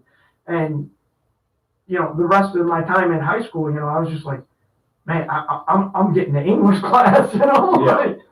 We did the rise of fascism, so I did like basically the story of the rise of Hitler. So at the end, I gave them a project where they all had to research a different modern day dictator because they're like, oh, Hitler's crazy, but that'll never happen again. Actually, like it could, and actually it does. Actually, It might be happening in this country. So I gave them all lists, and they didn't know who to pick. They're like, I've never heard of these names, so I'm picking them for them. And I'm like, listen, you don't know who they are first, but I'm like, I promise you will like this. You find some. So here's a group. I'm like, you're gonna do Gaddafi, and you're gonna do Saddam Hussein. They're like, who the hell's Saddam Hussein? I'm like, wait. At the end of the week, you're gonna teach the class about. And then, you know, Al Bashir, like this group go, you get them and stuff. And at first they're all like, I don't know even how to pronounce these names. But by the end of the week, they're all coming like, did you know he did this? Because they've all now researched and they've seen the videos of the people dragging Gaddafi out of the tunnel or, you know, and hitting him with their shoes and stuff and just all that. And so then they come like, oh my God. And then like, they're like, he's so bold. He's so bold. Can't believe he would do that to people. So they're all telling me now about Gaddafi and Al Bashir and Kim Jong-un and Kim Jong-il and Saddam Hussein. And I'm like, all right, you're going to go home and talk about how this person used gas to torture people. And this guy, you know, did executions. And maybe their parents would go, oh my God, what are you learning in class? But I'm like, hey, it's important. It's important. Yeah. A lot of times when you're at the age they are, they don't realize the world. Their world is confined to Snapchat. small. Yeah, their world is Snapchat. What's happening in Snapchat? And I'm like, no, there's so much more. Yeah. So yeah, give them interesting topics, and they will like it. Just don't stand up there and like, oh, what was his name? Ben Stein. Like, remember in Ferris Bueller? Oh yeah. Just don't. Bueller. Yeah. Bueller. You talk like that, of course, anyone's gonna fall asleep. Yeah. You either gotta be interested yourself in the topic, give them a topic they're interested in something. There's gotta be passion somewhere. Yeah, and that's what I thought was great about Miss Ferrari, you know, because she was just like, yeah, we're not gonna read a book about, you know, like Mark Twain or something. Find a book that you're interested in and you read it and you write an essay on it and you tell us, Yeah. you know, why it's so interesting. So I was doing all these I'd come home, my mom would be like, what are you doing? I'm like, I gotta write this book report, and she's like, why are you excited? I remember when I was a kid, they had that contest at Pizza Hut. They gave you like this button, and like you got every book you read, you got a star. Oh, really? And when you got 5 stars, you got a free pizza. Wow. So my first motivation was I want free pizza. I want free pizza. It didn't matter what book you read, but you got to read 5 books to get your free pizza. So that got me going. Like I got to read something, and I would. They had. Do you remember those books? About this thing, they were called Great Illustrated Classics. So they would take like the classics like Frankenstein, Dr. Jekyll, Dracula, 20,000 Leagues Under the Sea, Treasure Island, all that stuff. So it was more for grade school. So there was a lot of pictures, but it would be like 1 page of reading, a picture, 1 page of reading. So it was like you got the 3rd grade version of Treasure Island, but it worked. It got me hooked. Yeah. And then so it wasn't thinking I need to get that pizza. I was like, Dracula, I want to read that. Frankenstein, I want to read that. All these old books like that. And then after reading these books that I truly liked, I was like, oh shit, now I get a free pizza. But you had to hook me with the initial, you want pizza, right? You're like, okay, so. Speaking of a hook. What? If they show up on the 29th, they get a free CD. There you go. So good job, Dad. And then you're gonna get the CD, and then you're gonna put it on and go, I would have been willing to pay for this. Yeah. It's so good. Yeah. Yeah. And because they already heard from the first single, Who's Your God, they heard that we clearly stepped up the heaviness in the groove. Yeah. Should we play another song? Or? Yeah, we should. The other one I sent you is a song called Sick Love. Yes, sir. And the guitar solo, let me stand here, the guitar solo on this one, that before Drew's always done the leads, but on this one, Law. What? The first solo you hear will be Drew, but in that bridge, that really cool wah solo, that's Law right there. Oh man. That's her song where she shines on. Sweet. I think Blanky just got excited. Yeah, because I'm happy for her, I mean, she had the broken arm and all of that, she really came back, Yeah. Like I remember seeing her like trying to play the guitar with like one arm, and it's like, oh my God, like she did not give up, like This record took a lot out of us. yeah. So I'm happy for her. So yeah, let's check this out here if I can hit play.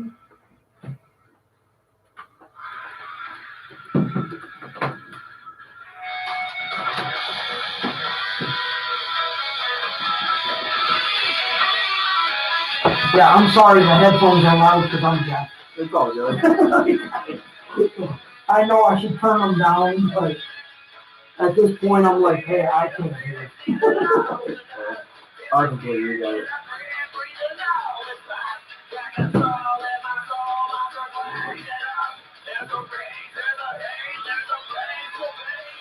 This is probably the lightest song.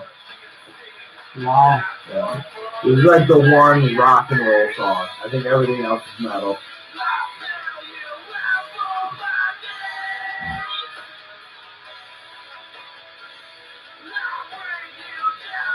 This is like a band that Ricky would like. That one? Yeah. Ricky would love them. You should tell him about it, because they are great. Matter of fact, if you look at my drum head right here. Well, yeah, that's what I first saw, and then I saw the case. Yeah, it took like 6 months to get that drum head. Because the United Kingdom, like postal service, is a bunch of fucking morons. They took it there and they said like, here, this needs to go to America, and they like took it, they threw it over there somewhere and never delivered it. In the UK. Yeah. Takes forever. Yeah, and so like, the band's contacted me and they're like, hey, if you got the drum, they were like really, because I told them, I said, do whatever you want. I thought the drum head looked really cool, And they're like, oh, we did something really cool for you, And so it's been like 6 months. They're like, hey, we never heard from you. Do you like it? And I'm like what? Like the drum head. I'm like, We ain't got no drum head yet. It's really, it's been like 6. So he goes down to the post office in the UK, and he's like, yeah, I sent this to America, and they're like, oh yeah, it's like over here somewhere. They just like tossed it aside, and he's like, no, like the guy paid money. He wants it. That's so obnoxious. And I'm sitting there going, now I know why our postal service is better. And he even said it too. He goes, yeah, you guys in America, your postal system's better. He goes, ours, they just like chucked it aside. You know? Clearly. They literally did. They just threw it somewhere and like never delivered it, you know? So, you know, and I wasn't trying to be a jerk to the band, you know, because I'm like, I said, I don't want to harass them, but it's been 6 months, you know? And they're like, you haven't got it? No. So when it finally came and I saw it, you know, I'm like, it's freaking awesome, you know? I just kind of left it on there just because I don't really have a drum head. Yeah. Because my last one got broken. I never bought a new one, but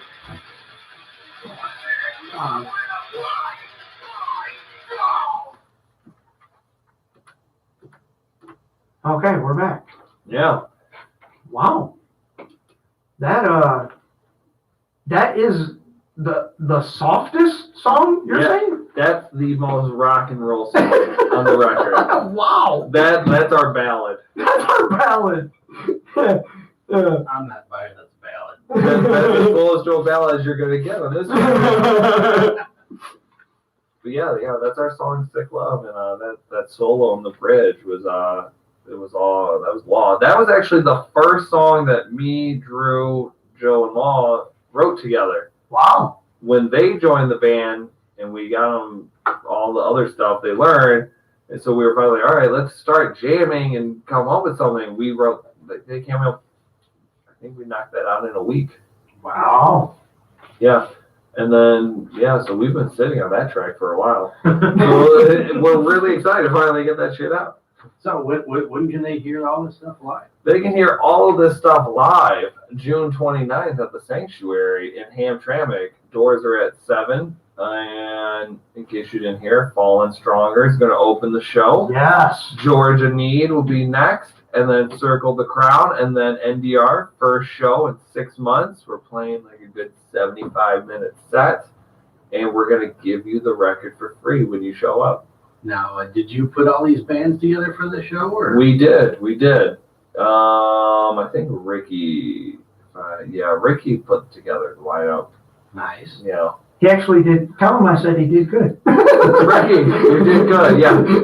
He won't believe it because I never paid him a compliment, but yeah, he did good this one. We're really happy with this lineup. We're looking forward to it. I feel like it's a good mixture. You know, you got Fallen Stronger, is a little. But on the alternative, we played with them at Rockstock. I feel like every band's got their own sound. Like, where you fit, because you're going to hear loud guitar, every band, but you're not hearing the same genre every single set.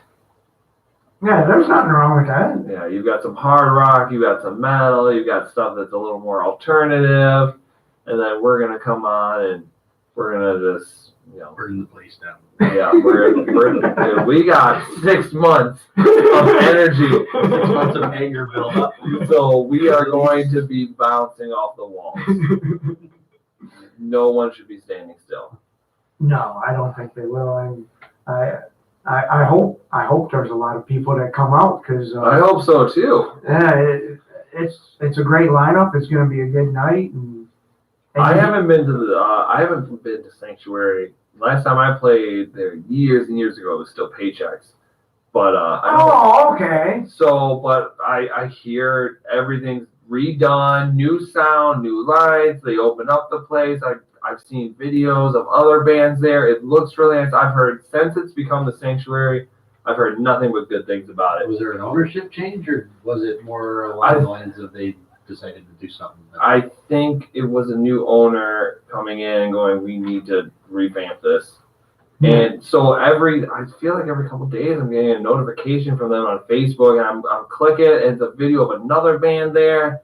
Every video, the place is packed. Every So video, they're teasing you, making you a lot more energy. I look, I'm like, dude, that crowd's really like everything I see there is an energetic crowd. The bands are sounding good, and I'm just like, yeah. We figured that was a good place, like kind of in the middle for everyone. So downriver folk only got to drive about a half an hour. I know Ricky's out in Chesterfield. If you're out in that way, once again, it's about a half an hour no matter where you're at. So it kind of meets in the middle. Yeah, that's what the Russell was for us, and then unfortunately Ted's got to travel a lot farther now. Because I'm like, sorry, I'm not paying that rent at the Russell anymore. Like, it's a little ridiculous, man. Oh yeah, we just today when I got home, we had a box on the porch waiting for me. The actual physical disc. Oh no! Are in, and we got the shirts. So this weekend, my girl and I were putting the orders together, and it made me think of it when you talked about how far Ted's got to drive. So I've already planned out the routes of which band member is going to be delivering where, and like I even like they're gonna be really happy at practice. I even pick the order. It will be like, you go to these 10 houses and go in this order. It will be the shortest amount of time and the shortest amount of miles. Now wait. Just like what, FedEx or UPS? No, I was gonna say turns. No, you can only make right turns. Right turns. They do not turn left. UPS does not turn left. Their whole routes are planned in a circle. Yeah, their routes are planned so that they never make a left turn, so they never have to cross traffic and possibly die. Well, I think I planned a few left and right turns, but I was trying to save the band miles on their cars and times. But that's what here's your assignment, whether you like it or not. So. Will there be video of you passing out these routes? Impossible things. Yeah, that's what I had in my head. Yeah, should. You know what? You really should. We should. So a whiteboard up there with the people's names and maps. Oh, this is great. That would be a good idea. This is great. We're brainstorming for you. Yeah, that would be a really good webisode. Yes, it would. It'd be great. Guess what? So, Planky, next week, it'll either be me or Drew delivering next weekend your package. Ricky will be delivering your package, man. Maybe we should all wear little, like how the UPS, they wear those little like NDR shorts. Oh, that would be great. So, but yeah, so I'm excited. The physical CDs came in. We've got the special edition shirts. So, you happy with the way it all turned out? Yeah, it looks really nice. Everything's real good. Did you see the logo? Oh, let me. Remember, I came late tonight. Yeah, I forgot. It doesn't help that I've had the tracks for. Oh, where did I go? I'm going on radio and I forget to send the radio station the song. I think I got it on my phone. Because I sent it to the guys. But here it is. Yeah, wow, that's awesome looking. Yeah, that's the cover. And then here's the... that's our back. Nice. I like it. Thank you. That definitely stands out, doesn't it? My friend Mike, he did the cover of the last record, The American Dream Is a Lie. He did the background picture on that, and then Joe put the font on. Nice. But yeah, so shout out to Mike and Joe. Wow. But yeah, this weekend, I already told my girl, since she's going to help me, I'm going to buy her a big old bottle of wine. So tomorrow night, we will be breaking down orders and packaging and getting the labels made. And yeah, hey, stop by tomorrow afternoon. There's going to be a bounce house. bounce house. And we're going to have a Nerf war. So it'll be... You'll love that. Yeah, you'll love that. I know I'm going to love it. But yeah, so anyone who donated to Indiegogo, like I said, you guys, everyone should be getting their packages next week. Yeah, Ted was so adamant about it, he threw $20 on the table for it. He did. He's like, damn it, I want it. So Tuesday, I see the band. We'll make sure we sign everything. We got to sign. But everyone who donated, you're going to get the record a week in advance. That's awesome. I kind of like when you guys do these like GoFundMe, Indiegogo, that kind of stuff. It's terrifying. Well, no, I like it because you know you give the people something in return for what they gave Oh yeah. to you. You know, like no way I could take people's money for free. No way. So I had a friend who I hadn't seen in years, and he sent me an email. He's like, I just saw what you're doing. I want to help out. Give me a day. I'm like, all right, cool. Thanks, man. I appreciate it. I go to bed. I wake up to a text. Did you get it? And I check my notification. He donated $75. whoa! And I look. I'm like, which package did he buy? Not a single one. Just straight up donated $75. I hit him. I was like, there's no way. I'm just taking $75. So even people who just straight up donated, like they're gonna get shirts or CDs. We've worked out a deal with people. Everyone's getting something. Yeah. We do not take money for free. We were not asking for handouts. So just it's an advance. Yeah. Like if you know you were gonna buy the record when it came out, why don't you buy it now? Yeah. And just commit to it, and then we'll get it to you. But yeah, That's a good idea. yeah. Well, I did that. Not taking handouts. That's not what we're about. I did that one year with one of Volcano's albums. I can't remember. He did like a GoFundMe or something. Mm-hmm. And, you know, I liked the record so much, you know, I'm like, yeah, I'm going to contribute, you know. And, you know, I don't remember how much I contributed, but whatever. And Volcano hits me up and he's like, okay, well, the package that you contributed to, you get to be in studio for a video shoot or something.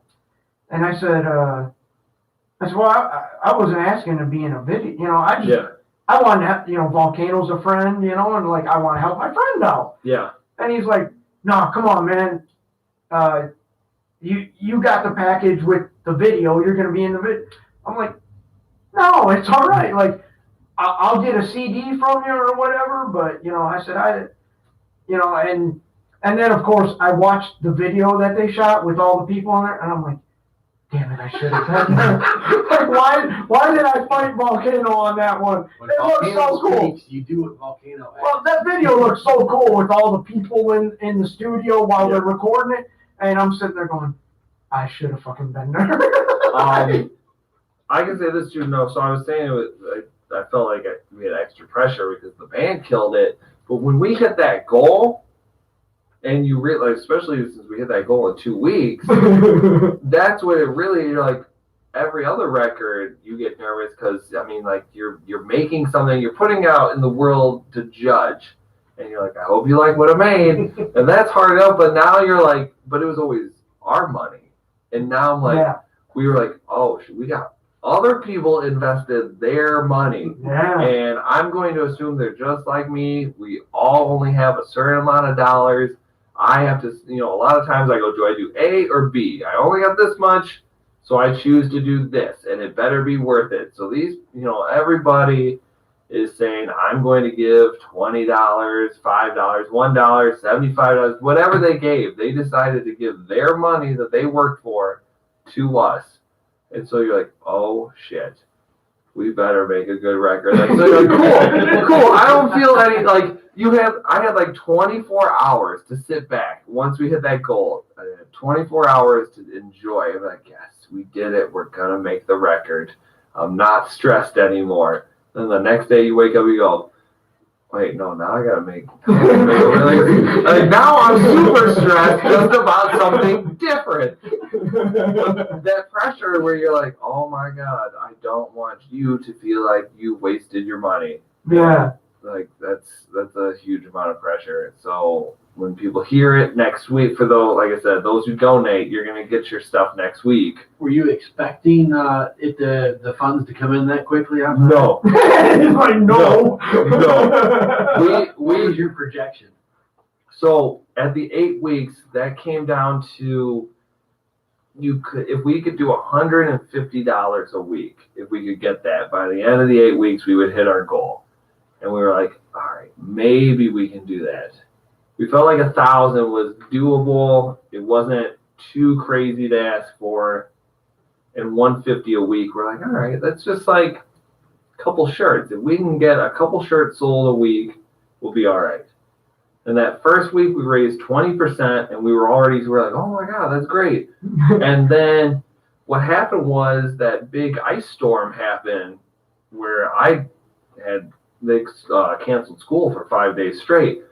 So like the first day, that Monday, I sat around the house, watched TV, got some grading done. Then they called off Tuesday, and I was like, what do I do now? So I started sending emails out to every like person in my contact, like a personal email. Yeah. Just be like, instead of just a Facebook post, just be like, let me talk to you, and maybe you can help out, maybe you can't, but I just wanted you to specifically know. And I just kept boom, email. And all of a sudden, I'm getting hits. And so it worked pretty well. So then they called off Wednesday. So I'm like, I wake up and work out and get a good get a good breakfast in, got my coffee down. I'm like, what do I do now? I guess maybe I'll shoot some more emails out. And so I'm like, well, where did I leave off? And so I start from there, and all of a sudden, boom, more hits. So then the band hits me up and they're like, what's going on? And so I tell them what I'm doing. So then they start doing it. And it's just boom, like just personally reaching out to individual people. And like you said, like, hey, if you can help, amazing. If not, that's all right. Can you at least pass it along? Yeah. But reaching out to like one person at a time. Yeah. Like I said, we went from the first week we raised 20%, and then the second week we raised the other 80%. Wow. That's crazy. Yeah. We didn't see this coming at all. Not at all. But thank God we had that ice storm, and I had nothing to do. I caught up on all my shows, and I was out of coffee, and it was too cold to go outside. It's like I was out of coffee. I had nothing to watch on TV, so I emailed like 1,000 people. And, yeah, they must have been staying at home too. And They probably were. And they get an email notification. They're like, he's at home too. Well, shit. I got nothing to do. I'm going to buy a CD. So we should really thank the ice storm of 2019. Yeah. There you go. Yeah. That's all I know. Yeah, it actually is. Just a personal thank you. We're like, we want to thank one thank you, Ice Storm. No one ever. We never saw that coming. It's when I think about it to this day. I'm still like I haven't wrapped my head around it. I'm just like, holy shit, people like this band. Holy shit, people donated. I can't. It's too much. Is there anybody that you haven't thanked tonight that you want to send a shout out to? I don't know. Let's shout out, like, obviously thanks to Mick who produced the record. Yeah. Mike for making the cover. But no, anybody who donated on the Indiegogo.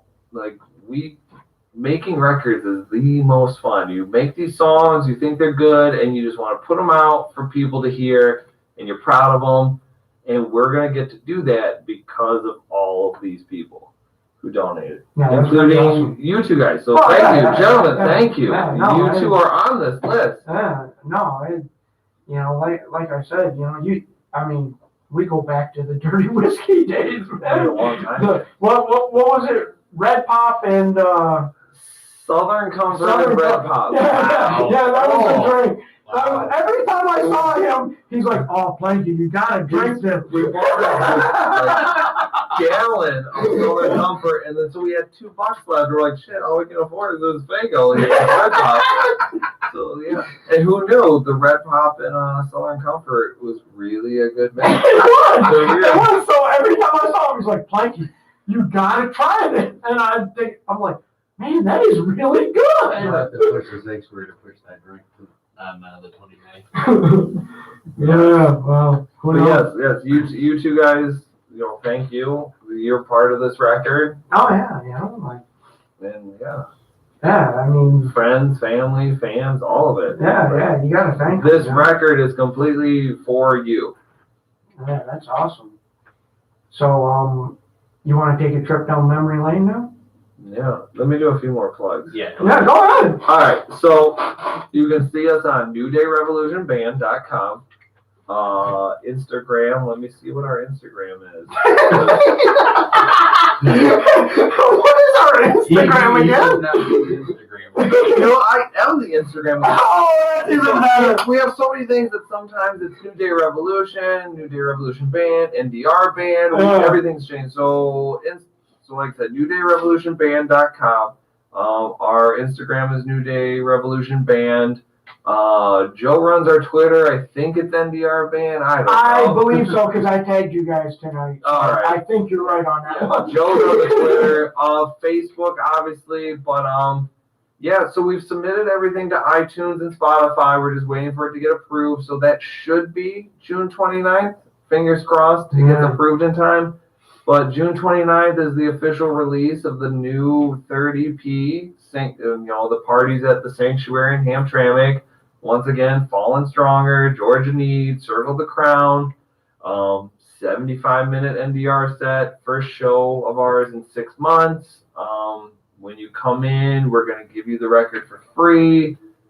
And I feel like I plugged. And it's only $10 to get in. It's only $10 to get in. Yeah. 4 bands for $10. 4 bands, $10 and a free record. So it should be the party of the summer. If anybody complains, they leave. Then fuck off. You don't belong here. But yeah, thanks. Like I said, thank you to everyone who donated. And, this would not have been done without you because we had no money. yeah, that's what it comes down to. If we didn't raise the money, there'd be no record. Yeah. So thank you. Yeah, that's awesome. It's awesome how people will chip in like that, and it all adds up. Yeah, every dollar adds up. Like even an old friend, like you said, you guys. I didn't talk to me. It was I sold pretzels at West Bay Mall, and he was a security guard who hung out, and I would give him pretzels. Yeah, I'd give him free food. It was just bullshit. He loved punk, I love metal, and we would just talk rock music. And yeah, then once we both left the mall, we hadn't seen each other in years. And yeah, he shoots me a message like, yeah, donate $75. So Chris Clapham, that's his name. There you go. Chris, thank you. You never know where it's going to come from. No. But, and a new video, Who's Your God, hopefully in the next week or two. Whenever it's out, trust us, we'll be. It's going to be all over the internet. Yeah, it'll be all over the internet. We'll share the hell out of it too. Thank you. That's what we do, Thanks for having me on to do all these plugs. No, because we were excited about it too, and I think I was so excited that I just forgot what day it was.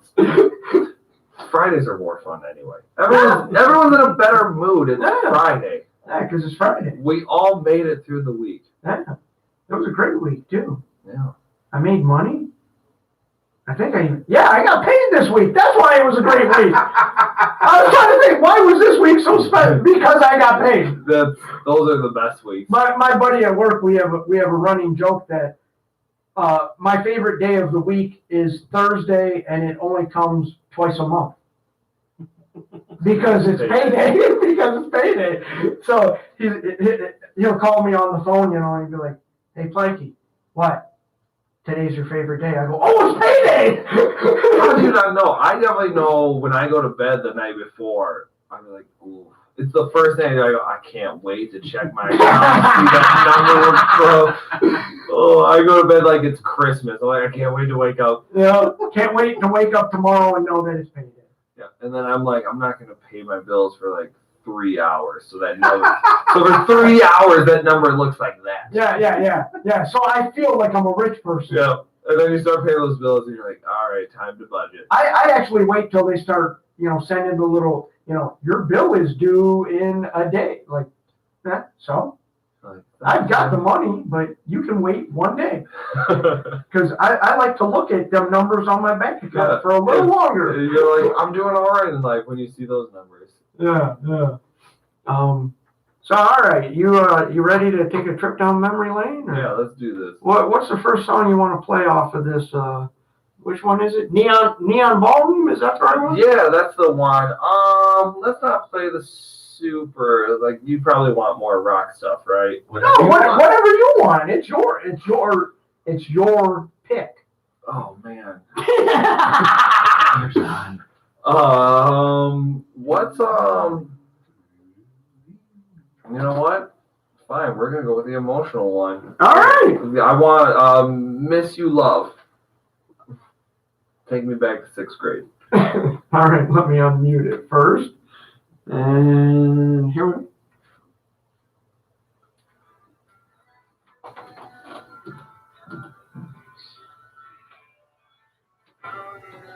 Wow, they sound different. Yeah, Yeah. they do. Yeah, when you only had Nirvana albums, and then you put this on, you go.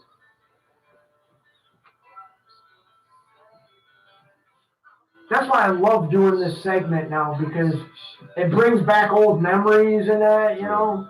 It definitely. Like, I've been having fun with My this. parents had to listen to this record so much. They're like, Yeah, you just don't get me, Mom. I feel bad because Frogstown